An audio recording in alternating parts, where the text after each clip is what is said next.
Good evening, everyone. I'm Elizabeth Vargas. We begin tonight with breaking news. The federal grand jury has just indicted former National Security Advisor John Bolton over the handling of classified information. The indictment charges Bolton with a whopping 18 counts, 10 for unlawful retention of national defense information, and 8 for transmitting it through his personal email and messaging apps. Bolton served as President Trump's national security advisor from April 2018 to September 2019. He allegedly shared more than 1,000 pages of information over 7 years, right up until this past August, with 2 people, quote, without security clearance. There are reports those 2 people are his wife and his daughter. DOJ prosecutors say these documents, some of them labeled top secret, included intelligence about future attacks and foreign adversaries. They allege that Bolton had them in his home in Maryland, which FBI agents, if you may remember, raided in August. You can see them in video hauling out boxes. The news came today as President Trump was holding a press conference at the White House. Here's how he reacted. I didn't know that. You told me for the first time, but I think he's, a bad person. I think he's a bad guy. Yeah, he's a bad guy. It's too bad, but that's the way it goes. That's the way it goes, right? That's the way it goes. Will I what? Have you reviewed the case against him? No, I haven't. But I just think he's a bad person. Bolton is now the 3rd Trump critic slapped with an indictment in recent weeks, joining former FBI Director James Comey and New York Attorney General Letitia James. Let's go right now to Zach Schoenfeld, the legal reporter for The Hill. Zach, you were in the courtroom today. The indictment was unsealed less than an hour ago. What does it say? Hey, Elizabeth. Well, these charges against John Bolton really boil down to 2 different buckets. The first bucket accuses him of unlawfully transmitting national defense information. And these allegations center around accusations that while he was national security advisor, he kept these daily diaries. According to the charging documents, as you mentioned, he sent these diary entries to 2 family members. Now, in the court documents themselves, these family members aren't named. They're called Individuals 1 and Individuals 2. But then John Bolton eventually used this material to write his book. So that's the first bucket, transmitting information. And then the second bucket, the second batch of 10 charges, accuses him of unlawfully retaining national defense information. So that refers to allegations that in his Maryland home, after he was national security advisor, that he still held on to some of these sensitive and classified materials. So 2 buckets of charges. We now are seeing all of this outlined, but we're also now, for the first time, hearing from John Bolton himself. Just in the last hour here, he released a statement condemning these charges. He used the word saying that the Justice Department has been weaponized against him, and writing that his book was reviewed and approved by experienced career clearance officials, saying that when his email was hacked, the FBI was made fully aware, and that in 4 years of the prior administration, no charges were ever filed. So certainly a defiant stance here as we get to the start of this case. It is defiant. It's worth noting, Ambassador Bolton was indicted in Maryland. That is different from the place where Tish James and James Comey were indicted. They were both indicted by the Eastern District of Virginia. That's right. And in fact, all 3 of these officials, they're now going to be going to different jury pools, because even though the James Comey and Letitia James were both indicted in that Eastern District of Virginia, they're being indicted in different divisions of that court, which carries along with them different jury pools. So looking at the political makeup of the 3 here, it's actually John Bolton who will have the most Democratic-friendly area, because this Greenbelt division in Maryland includes the deep blue suburbs of Maryland just outside of Washington, D.C., places like Montgomery County and Prince George's County. Now, all 3 of these jury pools do lean Democratic, but it's John Bolton who is the most. All right. Zach Schoenfeld, our legal correspondent from The Hill, thank you so much. Let's get some legal perspective now. David Weinstein is a former federal prosecutor, and Jim Trusty is a former prosecutor who also served on President Trump's legal team for his classified documents case. Great to have both of you here. David, this is a 26-page indictment, 18 counts. That's a lot. And the charges are quite serious: retention of national security information and transmission of national security information. Well, Elizabeth, this is a far more detailed indictment than the other 2 that we've seen previously earlier this month. It goes through by note and pace exactly how he obtained the materials, where he kept them, why he had them, and then specifically talks about his knowledge of how he should be treating them. And while they fall into two separate categories, the transmittal and retention, it's all really about the same information. And as distinguished from some other classified document cases, we're not seeing the folders that have the labels and the initials on them. This is centered around his own personal taking of notes from classified documents and then retaining those notes. So this is not a case where he kept specific documents, but rather he looked at documents, took notes from them, transcribed them, and then transmitted them. So the same but different, but all still very serious allegations. Jim, they're more serious, these allegations, these charges, than the ones Trump was indicted for and the ones former President Biden and Hillary Rodham Clinton were investigated for. They were all investigated and President Trump indicted for retaining classified information. Bolton this charge takes it a step further, disseminating, giving that classified information to someone else. Yeah, I mean, look, there's some really devastating nuggets in this indictment. Obviously, we're not at trial yet, but this is a speaking indictment. It has a lot of detail. It's brought by very professional prosecutors in a courthouse that I worked at for 10 years at the Greenbelt U.S. Attorney's Office. This is not some passing fancy. And let me tell you why the transmission is so critical here. This guy knew the rules. That's clear. In the National Security Advisor, you have a long history. This guy, Bolton's been on TV numerous times lambasting others for not knowing the rules or not following the rules of classification, or what we call national defense information. And the problem with what he did in sending his notes to his apparent two relatives, which seems like it's probably his wife and his daughter, is that it got hacked. So all of his daily diary entries that he was trying to preserve for the hubris of writing a kiss and tell book ends up getting hacked by Iran. And this was after he had been told in no uncertain terms, you can't have any classified materials here at your house anymore. By the way, all the stuff they've charged were things that were not part of his book. So he went through the book process, was told by Judge Lamberth, you are endangering U.S. national security and risking indictment. And here we are a few years later, and he's found in possession of materials that never should have been his in the first place and should have been turned over when they closed the SCIF in his house in 2019. So again, there'll be defenses, but it's a devastating story right now. Yeah, to be clear, the indictment does not say why he was taking and preserving these notes. We don't know that as you claim, just that it was hubris and for his book. It could have been for other reasons. But you're right about the devastating detail. Paragraph 8 from this indictment talks about the fact that Bolton was making these notes. He's known as a meticulous note taker. He would take these notes all day long in all these, very secure briefings. Then he would go home and type up the handwritten notes into his AOL account. And according to the indictment, he would write, quote, while I was in the Situation Room, I learned, ... and that the intelligence briefer told us, ... The allegations appear to be that he was then sending these daily notes in the email form to his wife and his daughter on email that are identified in the indictments as persons 1 and 2. When you read, when I was in the Situation Room and the intelligence briefer told us, that's very secure information. And neither his wife nor daughter have security clearance, right, David? No, that's absolutely right, Elizabeth. Look, him being in the room and taking the notes and being told all this and going home, when he had a secured area in his house, he had a SCIF there, he can do all of that. He can take his notes, he can write them, they're in a secure place. The problem is when he transmits them over a non-secured link to people without security clearance. That's the problem. That's the issue. That's the danger. And those are going to be some of the toughest charges for him to defend against. Jim, what does he face if he's convicted on these charges? That's a good question. Look, decades and decades in prison. I'm not saying that's going to happen. That maximum penalty game is always a bit of a charade. But look, the guidelines are going to be high. He's probably going to get, if he's convicted, there'd be enhancements for abusing a position of trust. He might even get some sort of obstruction enhancement because he was given repeated warnings to turn over anything that would constitute classified material. And just so the viewers know, like if you're in law enforcement and you're accessing this critical information, you can't just take notes and assume the notes are okay to possess.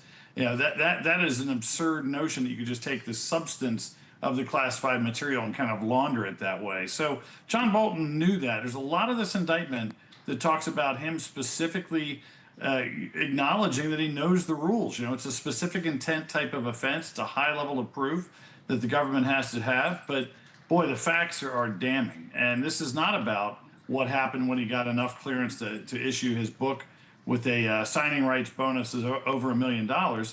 It's about all the stuff he sat on and that he transmitted over time to people that risked it falling into foreign hands. I mean, this includes like manner and means and foreign operatives and even military type plans. So this is really the high level stuff, not just kind of over-classified stale materials, but serious foreign policy type issues. Again, we should be careful calling them facts. They are charges at this point, and the government has to go into a court and prove them. Reminder, the grand juries don't hear anything from the defense attorney, don't hear any even exculpatory information, which it's reading the speaking indictment would be curious to hear that. I want to bring in, stick with me, gentlemen. I want to also bring in correspondent at large for NewsNation, Geraldo Rivera, and NewsNation host Batya Ungar-Sargon.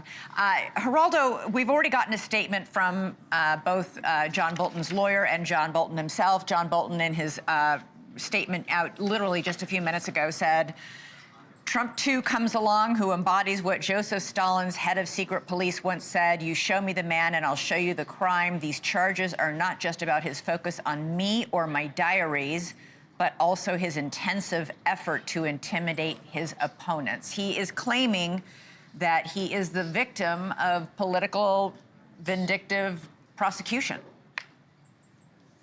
Would that be so surprising, given the context of the Comey and Trish James indictments and the president's, kind of instinct toward revenge and retribution and making his opponents pay? This guy is Bolton is certainly no James Bond. He's not Edward Snowden. He's a sharp doofus who felt very frustrated. If this was such a big deal, why did they not bring the case 5 years ago? I understand that there's a very professional U.S. Attorney's Office that has filed this indictment, and David and Jim are very competent, experienced litigators. So I defer to them, perhaps, about the contents of this indictment. I can only tell you, Elizabeth, that my impression is that it stinks. It's business as usual. Really, even when you read the details. He talked to his daughter and his. The details of that speaking indictment. What's the deal? What? For instance, the Iran, the boogeyman in here that got this information. Like what? Give me a ballpark we don't know that yet. I can get excited about, other than the fact that I know that Trump hates John Bolton. Trump is a person who has been vindictive in his career, has made a point of retribution, who clearly has an enemies list. This guy, one of the top names on the enemies list, clearly. I think it's old news. Okay. I hated the Mar-a-Lago documents case. I thought it stunk. I hated the Joe Biden documents in the garage case. I thought that stunk. And this is library card stuff. It's an egotist who wanted to puff up his own participation in the original Trump administration, and now he's got this to look forward to. Batya, I want to get your reaction. This is the result of a 5-year investigation. Do you agree with Geraldo, disagree with Geraldo's take that this is all political? Obviously, I respect where Geraldo's coming from, because we all saw that DM that Trump meant to send to Pam Bondi that he accidentally posted publicly with the list of names of people who he wanted to see her going after. So obviously that sets a certain stage. On the other hand, this indictment is very, very serious. The allegations in it are very damning. If he is guilty of having done this, we know that he did so knowingly, because this year he went on TV and talked about how terrible it would be for someone to do this exact thing after Signalgate. So, it is a very damning report. And so in regards to what Geraldo said, to me, it seems like at some point we have to acknowledge that, Trump may have been right, that these people did commit crimes. And it cannot be the case that because they have criticized Trump, therefore they must be allowed to get away with these things, because otherwise it looks like retribution. You understand what I'm saying? Of course, it should not be the case that people are pursued because they criticize him, but it can also not be the case that they are above the law for having criticized him. All right. Batya, Geraldo, stick around because I need you for the next block coming up. Jim Trustee, David Weinstein, I really appreciate your former prosecutorial analysis of the case. I'm sure we'll be talking to you more in the days and weeks ahead as this case unfolds. Coming up for us, buried in today's John Bolton news, was President Trump's very lengthy call today with Russian President Vladimir Putin. They're meeting up again within 2 weeks for a second summit, this time in Budapest. Then later in the show, joining me live on set, the one and only Diamond Dallas Page. The WWE Hall of Famer has a message to people who have hit rock bottom. Change or die. He's here and willing to help.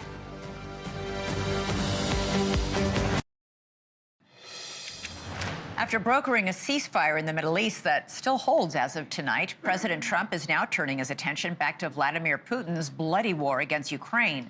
Trump spoke on the phone with the Russian leader today for more than 2 hours. He said it was, quote, very productive, and ended with an agreement to meet a second time face-to-face. This time, the two will meet in Budapest, Hungary. The president says Prime Minister Viktor Orban, a close Putin ally, will host the summit. There's no date set, but it will happen after advisors from the U.S. and Russia meet next week. Now, it remains to be seen if this second meeting will be any more productive than the first. Tomorrow, Trump has a big meeting at the White House with Ukrainian President Zelensky. Their meeting tomorrow comes as Zelensky has been pressing Trump for long-range Tomahawk missiles. And Trump has strongly warned Putin he may send them to Ukraine. The missiles have a range of 1,500 miles. They're capable of reaching Moscow from Ukraine, a major game changer in the war. But Russia has warned that this is a red line. It would mark a major escalation, even though Russia has been firing similar long-range missiles at Ukraine during this entire war. President Trump joked about it today. I did actually say, would you mind if I gave a couple of thousand Tomahawks to your opposition? I did say that to him. I said it just that way. He didn't like the idea. He really didn't like the idea. No, I said it that way. You have to be a little bit lighthearted sometimes, but no, he doesn't want Tomahawk is a vicious weapon. Now, Betty didn't like the idea. While President Trump tries to end another foreign war, America is now more than 15 days into a government shutdown. In a NewsNation town hall hosted by Chris Cuomo, one audience member last night asked a bipartisan panel of lawmakers how long they thought this would last.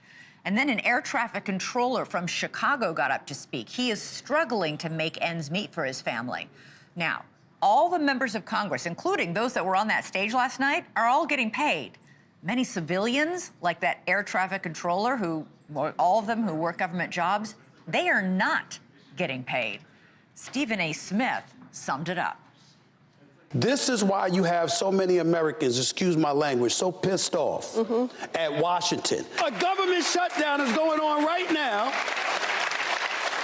A man has to work on DoorDash when he's really an air traffic controller that we applauded, and we're up here talking about how much some money is going to cost, and the only person that don't have a check coming is him.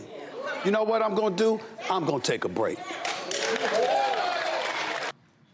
Bit of a dramatic moment there. I want to bring back Geraldo and Batya. Batya, that moment with the air traffic controller and Stephen A. Smith really made an impact. Stephen said, quote, "I don't think Washington understands how ticked off we are." Is he right? It was so incredible. First of all, God bless NewsNation and Chris Cuomo. That was such an incredible town hall. It was great. It was so beautiful. And I don't know if I'm allowed to say this or not, but on CNN at the same exact time, you had the exact opposite, which was, two leftists just sitting there agreeing with each other. And what NewsNation did was bring together people from across the political spectrum to find common ground, even though, of course, there were disagreements. So it was just beautiful. Every minute of it was worth watching. But what about that and moment? That moment? Yeah. I'm sorry? What Yes. about that moment? Because I know you've written a book about, second class. About the struggle, Absolutely. The struggle of many people who in the middle class, to make ends meet. And that's what we heard from that air traffic controller who's now working DoorDash to pay his bills. 100%. I think it was great that Stephen A. Smith brought that up. I love that he walked off after it because it really put an exclamation point at the end of the point he was trying to make, which is we, the elites, are having one conversation and the rest of the country is having another one. People are living paycheck to paycheck and they are struggling while people who don't have financial worries sit there and decide their fate. It was just a really important moment. Geraldo, Board czar Tom Homan was on the town hall as well and made some news when he declared that he never took $50,000 cash from undercover FBI agents. There are reports there is an audio tape of him taking that money in a takeout food bag from Cava in exchange for promising government contracts to agents posing as businessmen. Homan then also went on to defend the ICE agents who've been wearing masks in their raids. Today, Geraldo, a judge in Chicago ordered ICE agents to start wearing body cameras and said she's, quote, profoundly concerned that ICE agents are violating court orders, that they must warn people before they fire tear gas at them. Video in Chicago shows them firing a lot of tear gas this week without appearing to warn anyone first. What do you make of Homan's defense of the agents' conduct? Well, that's a lot. I think that Homan, first of all, I am not satisfied with his explanation about the $50,000. He seems, a real sincere, tough guy. I love his approach to life.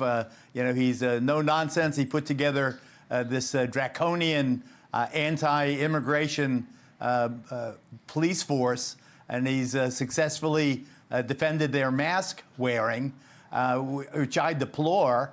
I think that the rubber is going to meet the road in Chicago. There's chaos that has been created by Tom Homan and ICE. There's too much anarchy and disruption on both sides. This mask wearing, why alone among all law enforcement is ICE given the opportunity to wear a mask? Well, why not clearly, the FBI? Why not the cops? Yeah, and clearly, Geraldo, the judge said you have to start wearing body cameras and they must be functioning when you're out and about.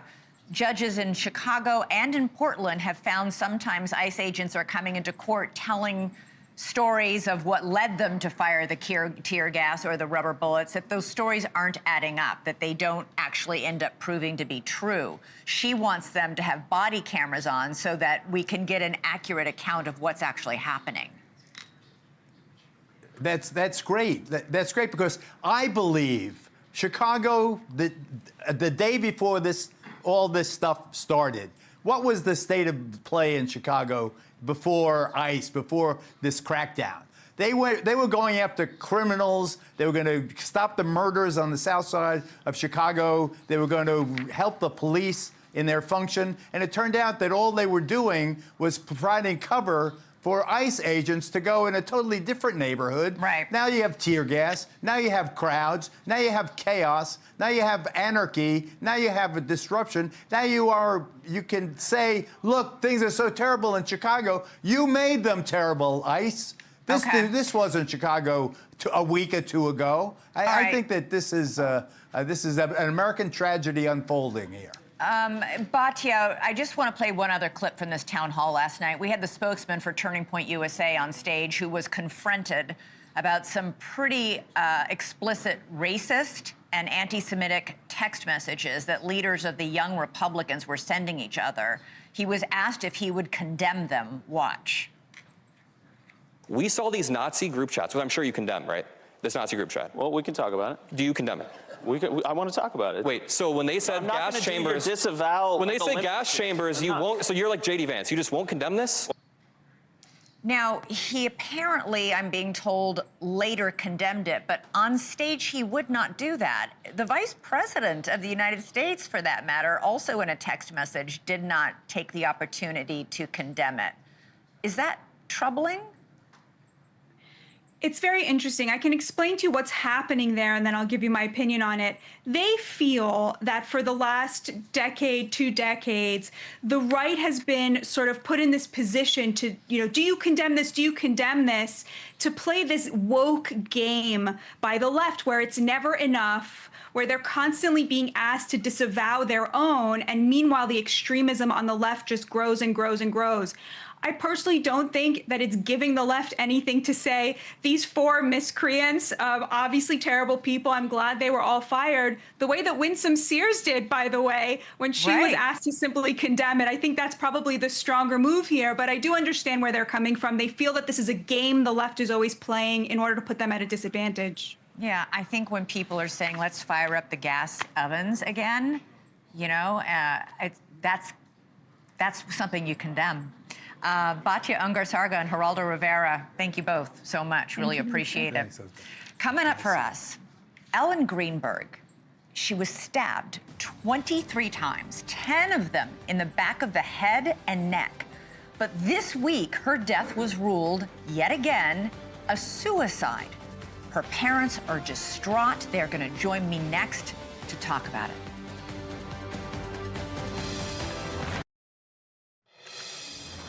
Now to the latest on a story we've been covering. The parents of Philadelphia teacher Ellen Greenberg are speaking out tonight in outrage and disappointment. Their 14-year battle seeking justice in their daughter's horrific stabbing death has led to an official new ruling, and they just can't believe it. Their heartbreaking saga began in January of 2011. That's when their daughter Ellen was discovered dead in her Philadelphia apartment by her fiancé. The 27-year-old had been stabbed more than 20 times. This gruesome picture breaks it down. There were 20 wounds in all, 10 in the back of her head and neck. Ever since then, the hotly debated question has been, was it murder or suicide? It's a question even Philadelphia authorities can't seem to agree on.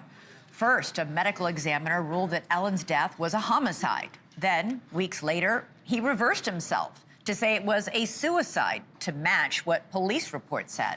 He has since changed his mind a 3rd time, going back to homicide.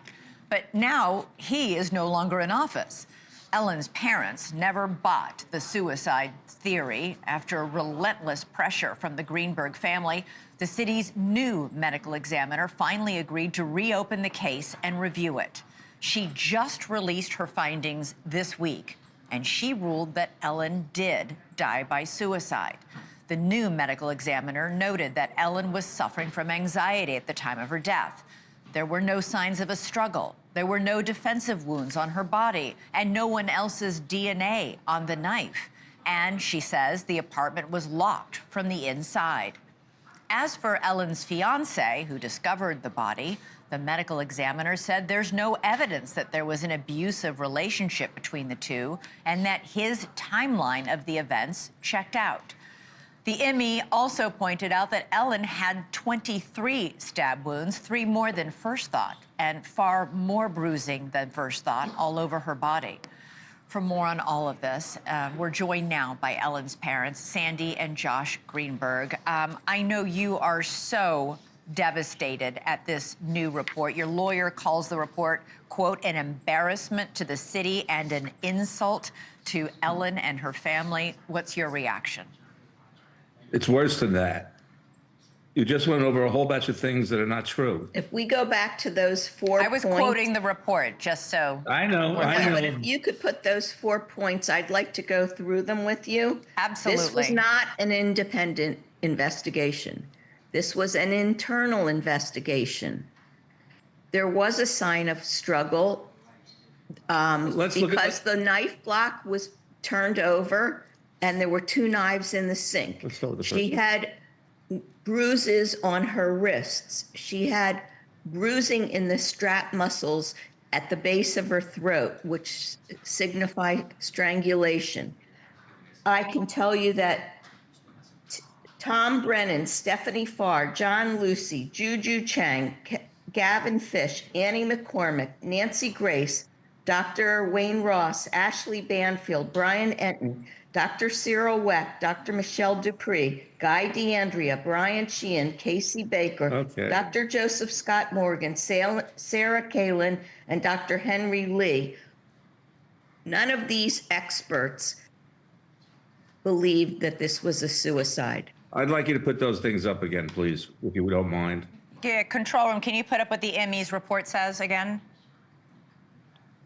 Let's start out with Ellen was suffering from anxiety at the time of her death. Anxiety does not lead to suicide. Depression does. But a psychiatrist who I had sent her to said Ellen was not suicidal. Number two, Sandy just pointed out the struggle. Her wrists were badly bruised, like someone was holding her wrists so they could Like kill restraining her? Right, exactly. Those are also defensive wounds that she was defending herself while trying to get away from it. No other DNA was found on the knife. This was a knife in a house.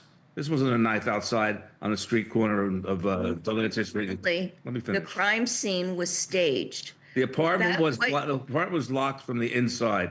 It was a swing lock. I can lock a swing lock with a piece of dental floss from the outside by just putting it through and swinging the lock. So all these things are just bogus. There were no shards of wood at the base of the door where supposedly it was broken in.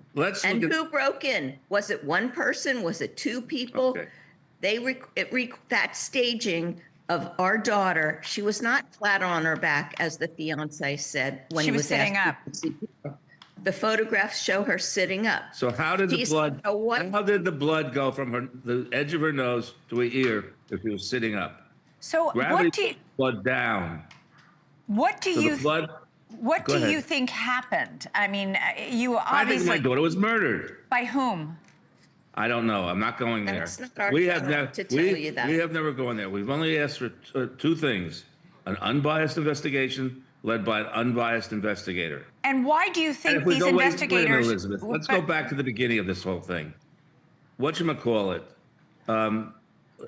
Cyril Wecht, more renowned than this medical examiner or anybody else who's looked at the case, has just passed away, was the first person we brought in to look at the case. And Dr. Wecht said one thing: women don't use knives to kill themselves anymore. So where do the knives come from?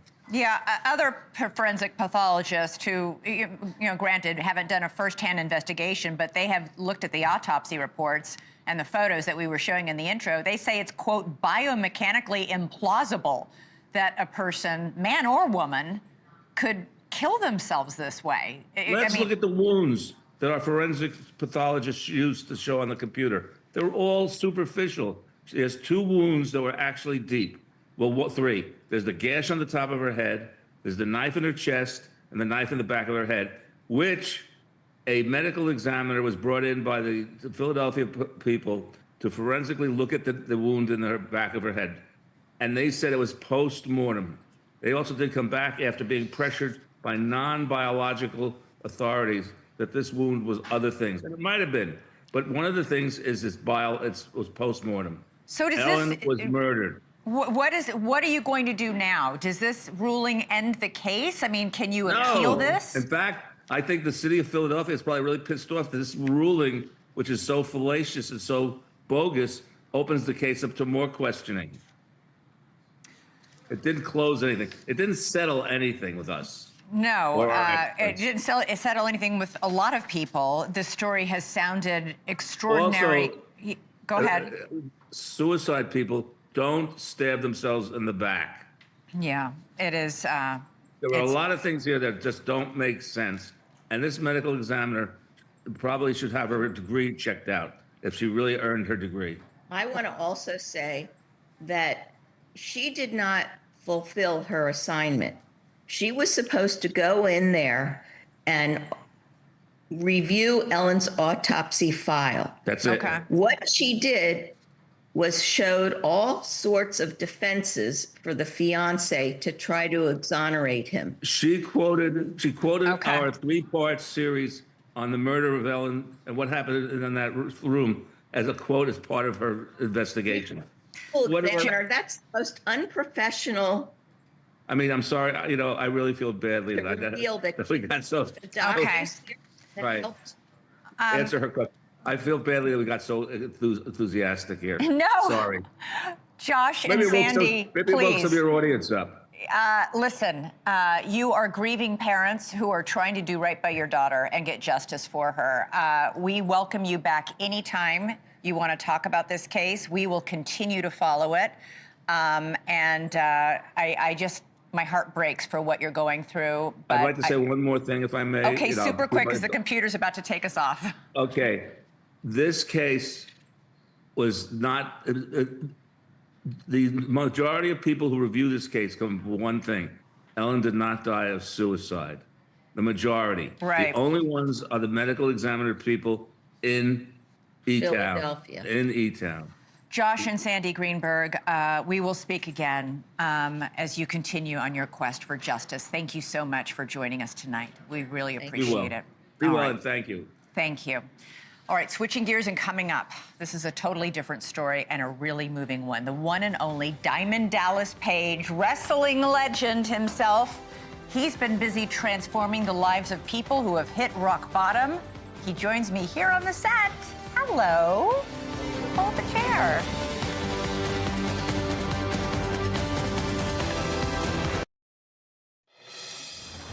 From delivering body slams inside the ring to lifting up people outside the ring, Wrestling Hall of Famer Diamond Dallas Page is leaning into his second calling in life. He has a new docuseries called Change or Die, and it follows 5 people, all at crossroads in their lives, looking for a healthier life. 3-time superweight heavyweight champion Eric Butterbean Ash was one of those who was ready for some help. For me, the prize money is being able to maybe be able to walk after 3 months, or at least not to be dependent on the crutches as much after 3 months.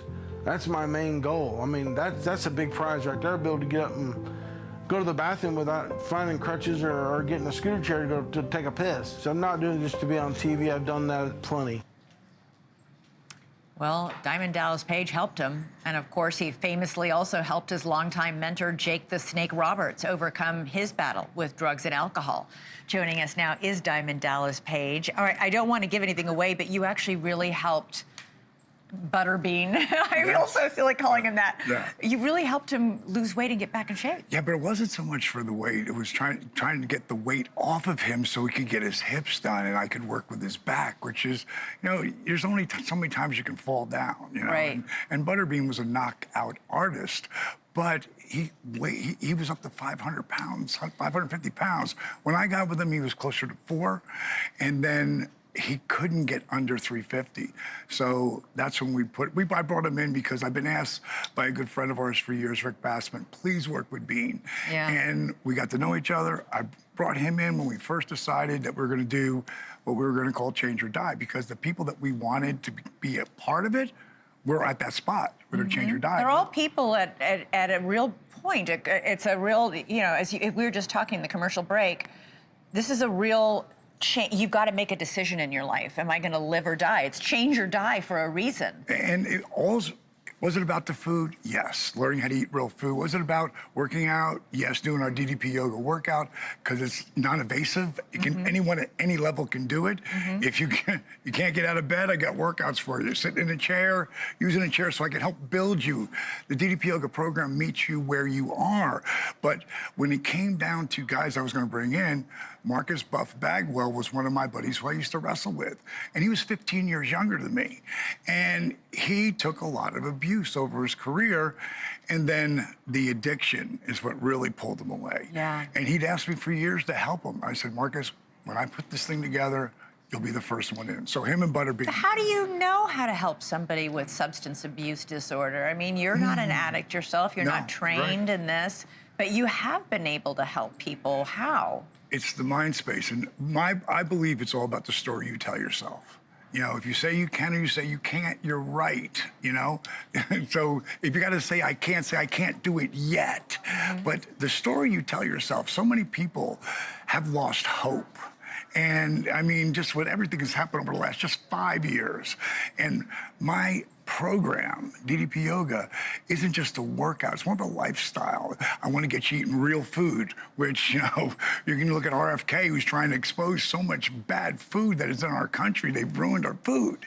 And he's trying to change that. And I appreciate that because that helps me with people when it comes to a message of eating real food and giving them hope. Like when they can just see when they start eating real food, and that's what I did with Jake and Scott when I brought them in for the resurrection of Jake the Snake.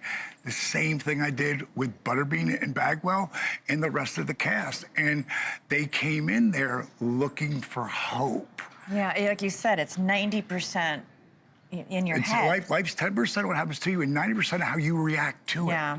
You know, so when it comes to like Cece was 335 pounds. Yeah. Latino girl. She's in the current show. It's not just, we should say we're almost out of time, so we have to go, but there are women. It's not just former wrestlers. Right, there's two women. There's two women in there. 2 women in it and 3 guys. And the other kid is 5'1" and very large and 21 years old. But you get to see them get hope and their lives start to change. And it's very, you're going to have to watch the next episode, No, people who have seen even the first season of this say it's incredibly powerful and moving. Diamond Dallas Page, thank you for coming on the show. And more importantly, thank you for making this pledge to help folks turn their lives around. There are a lot of people in this country right now who need some hope. And you're giving it to them, and it's really, really great. Thank you so much. I appreciate you having me. All right, we'll be right back.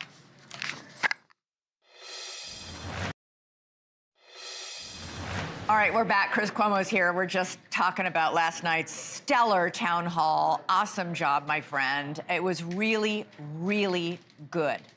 That is high praise coming from you. We've done a lot of these. Maybe. But we both know that NewsNation allows us to be different. Yeah. And a lot of times that's going to be disruptive. But the idea of playing to just one side, nope, that's not a talent. That's what made it so fantastic, is that you had both sides represented.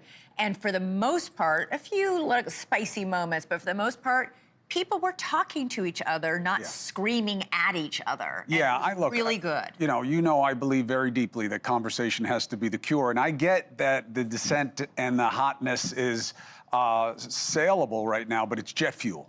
Yeah. It's a quick burn. Well, it's taken us down a really bad path as a country. Yeah, I'm betting on this. I'm betting on the majority realizing that they're being dominated by just an angry fringe. Well, and it's that it happen. Feels really crappy to be swimming and all of that all the time. Listen, have a great show and congratulations. Thank you, Elizabeth. Thank you for watching. Subscribe below and download our NewsNation app right now on your phone, and you will get fact-based, unbiased news for all Americans.